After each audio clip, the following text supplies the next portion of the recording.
Hi everyone, this is Tim Muldoon with day 2 of my pandemic guidelines for Ignatian mindfulness. And the focus for today, broadcasting from my backyard once again, is on a principle that those that are in the know, and that's a small group of us, but those that are in the know the language. It is called agere contra. Agere contra. It's Latin, and it's a phrase that St. Ignatius of Loyola used, and it means to act against. And here's the basic idea. It's a good one, I think, for all of us. To act against is a reference to the way that we should not necessarily always act on what we feel, but act on what we recognize as a good. All right, so here's a practical thing, and I'll explain a little bit more in just a moment.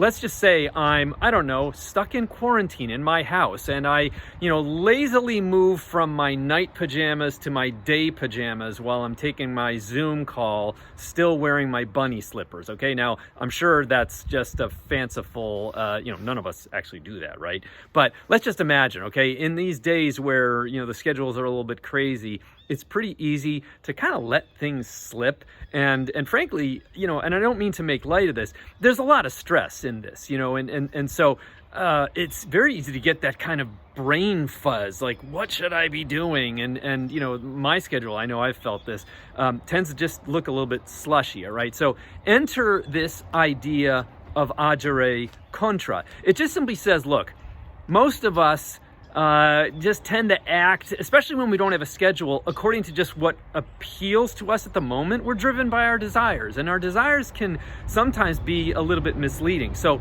Ignatius's idea, which is a good one for, I think, everybody, is to recognize that it's not the best thing to act on what we're feeling at any given moment. Well, especially in these circumstances, we're feeling a lot of things, and a lot of them are stressful.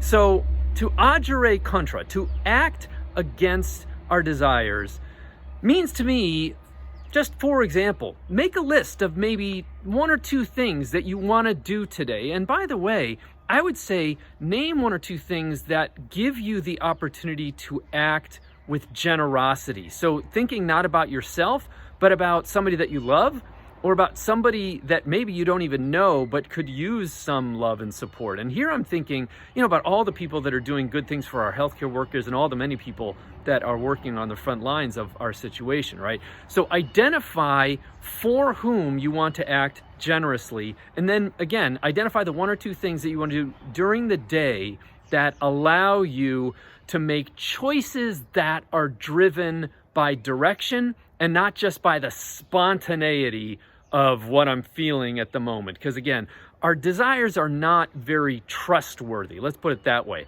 I'll come back to that theme in another episode. But for now, just hold on to that idea. To act against our desire. Make a list at the beginning of the day and just say, here are 1 or 2 things I will accomplish that will make this day productive and good, no matter what my circumstance. So give it a shot. Again, my name is Tim Muldoon.